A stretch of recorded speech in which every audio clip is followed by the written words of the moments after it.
Ed, hi. It's good to be here. I'm glad you're here. Enjoy cake. So we're really excited because we got to see a whole new mode here in Mortal Kombat at GC. Yes. So tell us all about it because it's kind of awesome.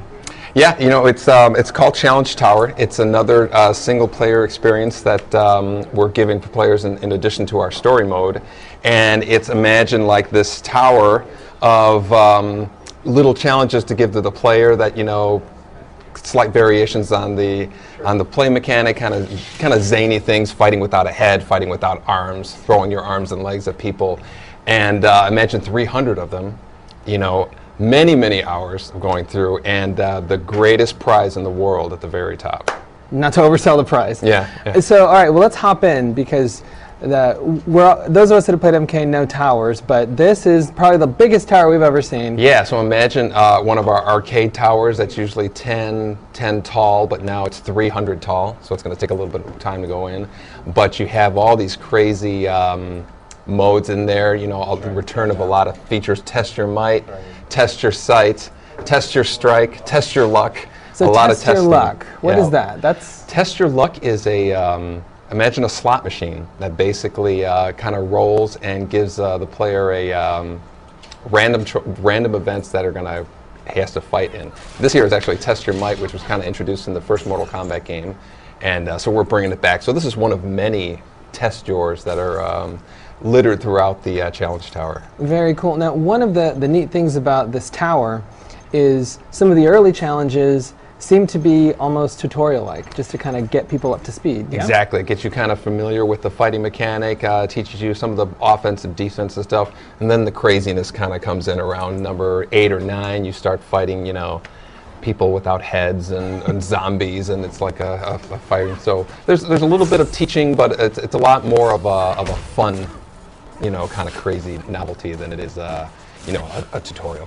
Yeah, and we definitely need to call out the fact that the game blew us away with the visuals when we saw it at E3, and it's certainly come together even more. So what's it been like just to bring MK to look like this? And I'm sure that Sonya's vest is bulletproof and protective, right? Yeah, pretty much. Our graphics are one of the things that we're most excited about. When you think about it, this is the first time that we've done a Mortal Kombat game, an M-rated Mortal Kombat game on this generation of platforms. So we have, easily the most sophisticated presentation of human anatomy as well as blood and all the kind of crazy violent stuff that we've done in the past. And your X-ray, the X-ray attacks we have to call out because they are totally nuts. Yeah, the X-ray attack is probably the most devastating move we've ever put in a Mortal Kombat game. You see insides breaking right there. You see the kind of neck breaking, and she slams Baraka on his head. You see his skull crack. It's a really a lot of internal damage is kind of highlighted in there. And the meter at the bottom now lets you, in addition to doing the X-ray attacks, which are sort of like, I guess, the upper end, you can power up your normal attacks as well. Exactly. You can do 3 things. You can either do enhanced versions of your special moves, which is like, Nightwolf will shoot 1 arrow or shoot 3 arrows for the enhanced version. Or you can do the breakers, which is something that we introduced in Deception, so you can break out of a combat. Or you can save it all up and kind of spend it all on one X-ray move, which is, easily the most devastating in terms of damage. Now, and we're also checking out some of the stages. And this particular challenge is really interesting because you're telling people to target specific kind of sections on the body. Yeah. This one is kind of like you have to have a certain amount of head hits, chest hits, gut hits, and leg hits. And so, as you're fighting, that's your real goal, is to get that. It's not so much of just wear your opponent down. It's hit them in so many different places, and that's a little bit of a tutorial, but it starts as you gradually go through the Challenge Tower. It gets more and more kind of zany. Before you know it, you're throwing your arms at people and all this crazy stuff. Yeah, and we've been, as we've been seeing these little modes here, we've definitely seen a lot of familiar faces, from the series.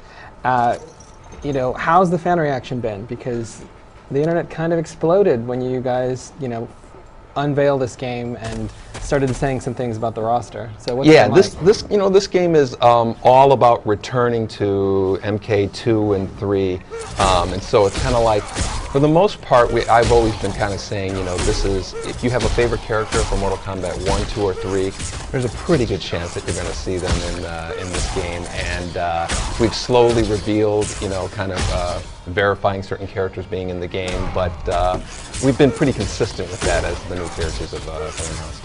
Yeah, and it's like, and I guess in a lot of ways the fans have been saved the hassle of harassing you to put characters in the game, because pretty much almost anybody people would want is in, right?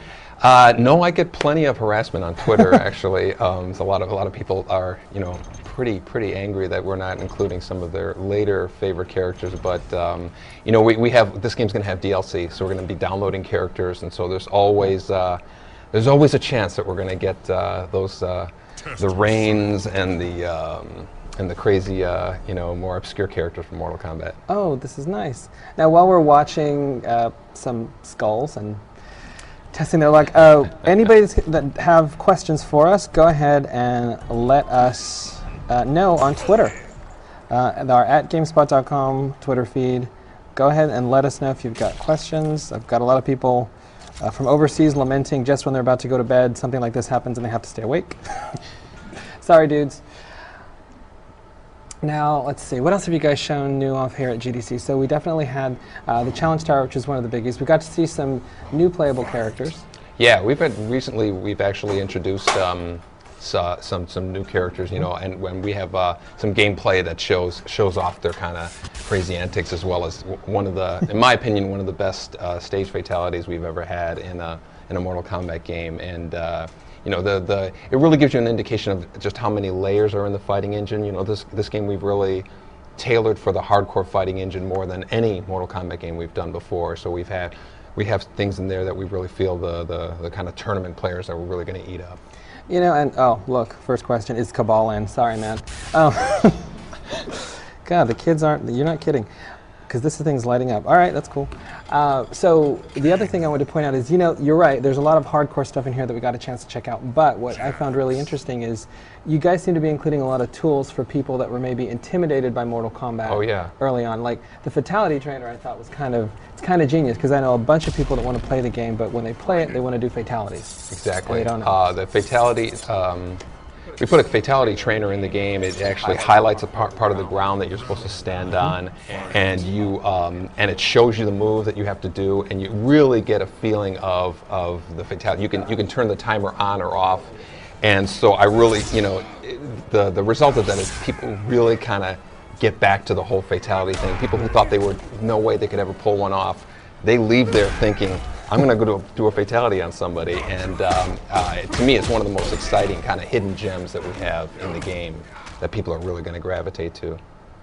And, you know, the other question that I think a lot of folks have had, you know, are the fatalities, because you guys never seem to run out of ideas, and they seem to get even crazier. Yeah.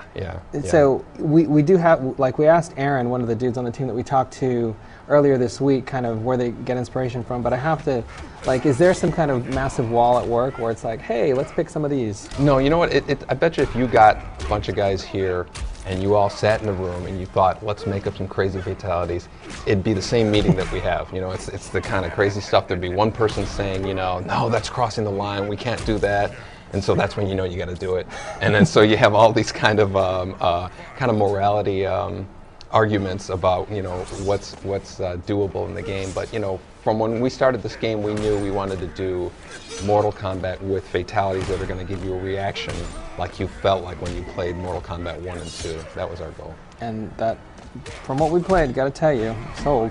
Now, Danny O'Dwyer, one of our friends from overseas, wants to know, will the controls be as easy as MK versus DC? Actually, they're easier, I think, in a lot of ways. You know, we don't have the three-dimensional walking that we're not asking the players to do. So it's really kind of like the simple mechanics of, you know, the 2D fighting. So it's vertical and horizontal, jumping over projectiles, dunking under projectiles, you know, crossover attacks, and all the kind of basic strategies you do from back then. And so I think it's really going to be actually more accessible than MK versus DC. Let's see, we've got. What's the combo system like? Is it as fluid as we've seen before? Is there more depth? The combo system's a lot more of a kind of custom combos from the player makes up. You know, it's less kind of dialing in. I don't think we have any attacks that are more than like, you know, 3 hits in terms of like, you know, button combination sequences. So there's a lot of juggling, a lot of, you know, make your own thing. People play, you know, I bet you I can knock him up here and then do this ground pound move and then do a dash move there. And so a lot of that stuff, we see people making stuff up that we didn't even think of. So that's always a nice